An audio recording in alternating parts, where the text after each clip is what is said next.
Hey everyone, this is Amanda from devotioninaction.com, and today I'm in John 1, and just trying to find it here, going through my Bible, and you'll see on John 1, I have already done an entry when I did my Overcomer series in October, and so I wanted to make a tip-in because I'm doing a study in John with my small group at church, and we are just going through and reading chapters in John and coming and discussing like what God reveals to us through that. And I figured as I do that, I'd love to do some blog posts because I think when I study something that kind of comes alive to me and I'm loving this small group study, then I want to create in my Bible and I want to write more about it. So there's going to be more blog post devotionals about John and Bible art journaling. And so I'm probably going to have one for every chapter. So I created a tip-in. And the thing that really struck me is the very start of this chapter. It says, in the beginning was the Word, and the Word was with God, and the Word was God. And that whole, I love words. I'm kind of a vocabulary nerd, and I love words and writing and to learn etymologies of words. And so I just printed out this verse kind of in a typeface and cut it down to fit as a tip-in in the Bible. And now I've been cleaning things out in my house, like going through rooms and like doing deep cleaning and organizing and getting rid of stuff and trying to get us organized. Get ready for whatever God has next. We're looking at houses for maybe moving and get ready for that. And so I found these Stampin' Up Pastels from ages ago. They're probably not even available, but if I can find them somewhere, I'll link to them. But there are pastels, and I've really done hardly anything with them since I've owned them. Like they kind of intimidated me and I never really did anything with them. I didn't know how to use them or whatever. And I decided to get them out and just kind of play with creating a border around this tip-in card with these pastels. Had no idea how it would react, if it would rub off on the other page of my Bible entry. I was just playing around, but I like how the border came out. That was pretty cool. I started out with a lighter yellow, went to a deeper shade of yellow, and then to that orangey kind of color and shaded around the very edges, especially the corners with that, and build up those colors on there. And then I also found a package of Uni Paint markers, like actual like old school paint pens. They're fine line paint pens. And so I was like, okay, we'll just pull those suckers out too. And I am so sorry. I am zoomed in. So there's times where you can't see what I'm doing. I don't know what my problem was when I was filming this. I don't know if I didn't feel good or I just wasn't paying attention. But I apologize for the times when things happen off camera, like me getting the paint going in this paint pen. So when you use paint pens, you have to shake them up before you take the cap off. Once you take the cap off, you have to kind of prime that paint to go down into the tip by just bouncing it up and down on a piece of paper, kind of pushing that tip in and out, and it gets the paint going on the tip, and then the paint will flow freer.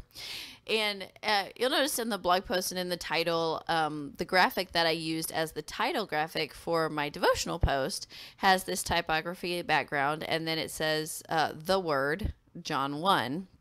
And that was what I was looking at, the typeface from that as I just freehanded this word art. Now, it was easier to freehand because I was using the lines of the text, the type text, as guides. So you can see I'm staying like in those certain lines to keep it even. If I had been doing it on something without any lines or any reference point in the background, I probably would have put that behind the page and traced it just to keep the line straight.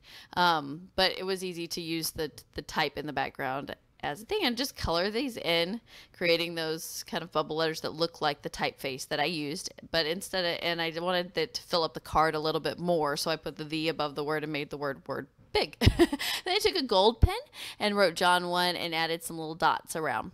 And then I'm looking at this entry and thinking, it's kind of blah. It doesn't look right. It doesn't look finished. So I got out my black micron pen and outlined the words. Actually, the word, right? Because there's no S on that.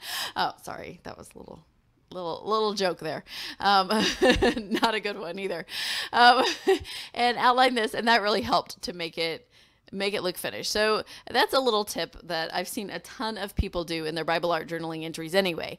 If something doesn't look finished to you, if it looks a little strange to you, if it's not standing out like you wanted it to, outline it, whether it's a sticker or a stamp done in a color or something you've drawn or something that you've written. If you outline it, a lot of times it'll pop a little bit more. And then I really liked it. You'll notice that the colors I use, the reason I chose the blue and the kind of goldish yellow is because I used it in that other page. I kind of wanted that to coordinate. Now you get to see me fumbling around with my tape runner there. It's a Tombow adhesive roller. But also I'm noticing that you're seeing that bled through on the back of that tip-in. That doesn't bother me so much. It's just paper. It's not my Bible page. So what I'm thinking is after I adhere this to the spine of my Bible here, after I get it set in there as a page, when I do my entry on the following page, I'm probably going to add a piece of paper to the back of this and just do some journaling. So it'll be like double thick when I'm actually done, and that doesn't have to go all the way into that center well of the Bible. It doesn't have to adhere that way. I'll just adhere it to the back of that. And now I just close the Bible to get that really adhered very well, that glue from that adhesive to really stick to the page. And you see it looks like it's just another like short page in my Bible. So this is how it came out. A really simple entry, a fun solution to when you have an entry on a page that you still want to do something to, so that you can remember. Like this helps me remember us studying it in my small group and the blog post that I wrote when God was speaking to me about his word and how amazing it is, how creative it is, that Jesus was there in the beginning with God, and through him, through the word of God, all things were made.